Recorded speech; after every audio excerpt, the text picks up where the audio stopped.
Selamat datang pemirsa, Pasuruan Info hadir di pekan libur Anda bersama dengan pembawa acara yang akan memberikan berita-berita top 5 minggu ini. Dari belasan aktivis telanjang dada tolak perubahan perda hingga dua pejamret di Beci diajar lalu motor dibakar. Inilah berita-berita yang akan kami sajikan.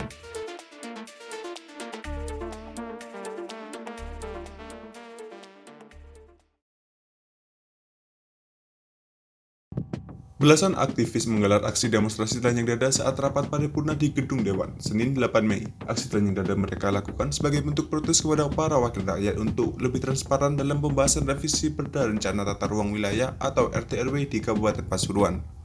Hal tersebut disampaikan oleh Koordinator Aksi, Lucuk Sutarto. Ia menilai revisi Perda RT/RW Kabupaten Pasuruan banyak kejanggalan. Bahkan ia menilai raperda tersebut cenderung seperti pesanan dari kalangan pemodal utamanya saat pembahasan RT/RW di tingkat legislatif. Atas pertimbangan itulah, dirinya meminta agar pengesahan perda perubahan RT/RW ditunda.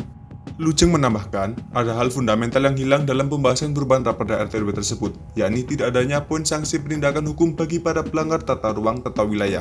Dia menanyakan hilangnya poin tersebut, apakah karena ketidaksengajaan, keteledoran, atau memang sengaja dihapus.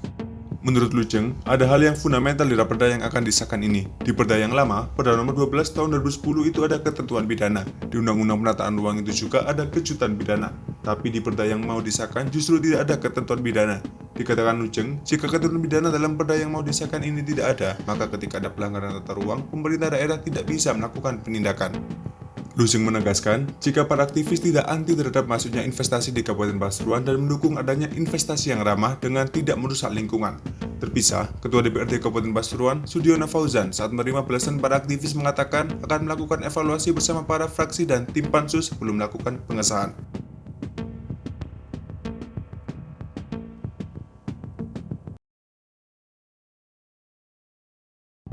Ribuan ubur-ubur menyerbu kawasan wisata hutan mangrove di Desa Penunggul, Kecamatan Nguling, Kabupaten Pasuruan, Selasa 9 Mei.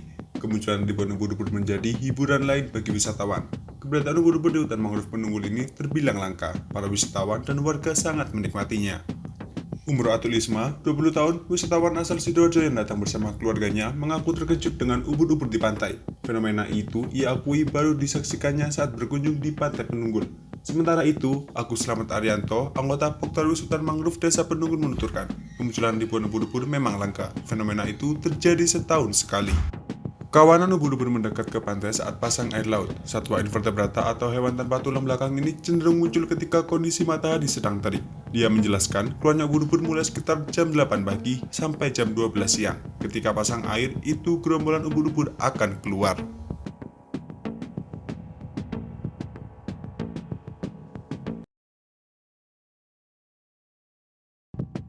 Dua pemuda pelaku jamret diajar warga hingga kritis di Dusun Sobo, Desa Wonokoyo, Kecamatan Meci, Kabupaten Pasuruan. Motor mereka dibakar dan memakan dua korban. Informasi yang dihimpun dari sejumlah warga, peristiwa bermula saat seorang perempuan mengendarai motor metik melintas di Jalan Raya Meci, Rabu 10 Mei pukul 10 pagi.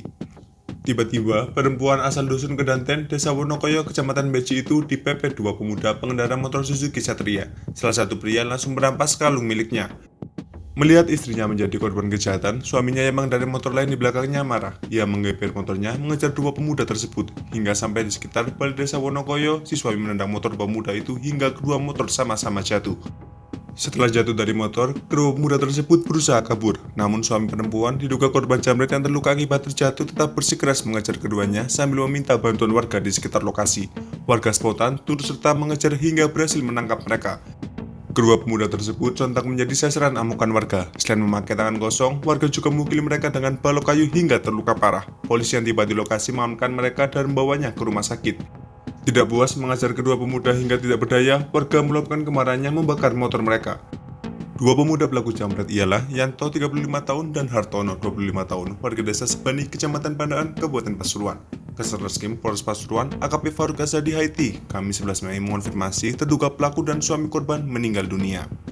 Terduga pelaku yang meninggal adalah Yanto, 35 tahun, asal desa Sebani, Kecamatan Pandaan, sedangkan suami korban jamret seada bernama Suyantono. Keduanya meninggal dalam perawatan.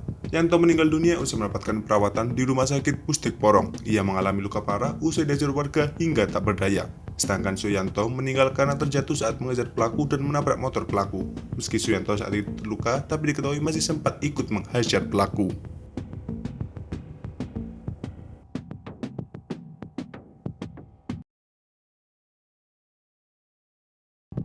Dinas Lingkungan Hidup atau DLH Provinsi Jawa Timur mendatangi lokasi yang dilaporkan sebagai tempat pembuangan limbah pembuangan atau dumping limbah sludge dan diduga kategori B3 atau bahan berbahaya dan beracun Kamis 11 Mei.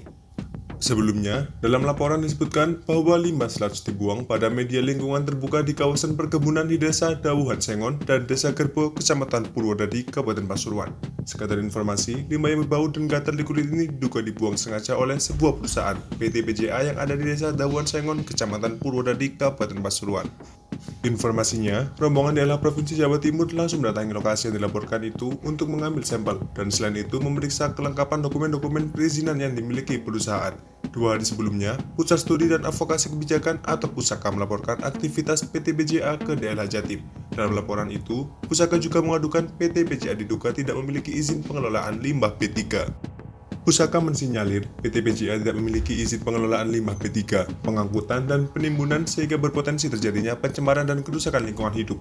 Ainul Huri, Kabid Pengawasan dan Penegakan Hukum DLH Jatim menyatakan akan menindaklanjuti pengaduan masyarakat ini dengan telaah dan pengujian laboratorium sampel limbah tersebut. Terpisah, Direktur Pusaka, Lujeng Sutarto meminta DLH Jatim melakukan audit lingkungan dan pemberian sanksi administratif sebagaimana diatur dalam Undang-Undang Nomor 32 Tahun 2009 kepada perusahaan.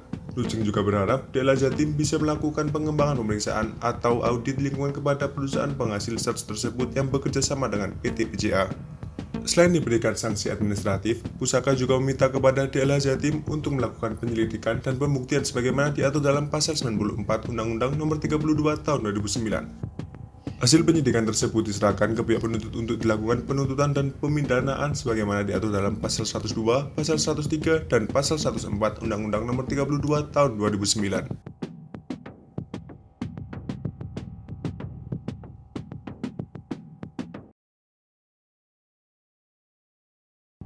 Satras Narkoba Polres Pasuruan melibas 4 budak narkoba sejak awal Mei 2023. Selain itu, petugas juga menyita belasan paket narkoba jenis sabu sebagai barang buktinya. Kasat Narkoba Polres Pasuruan, AKP Slamet Wahyudi mengatakan jika tersangka ini diamankan di TKP berbeda, seperti salah satunya tersangka Arif Ika Chandra alias Bagong 44 tahun, warga Wunut Desa Sumberjo, Kecamatan Pandaan, Kabupaten Pasuruan yang dibekuk polisi di rumahnya saat Rabu 3 Mei lalu.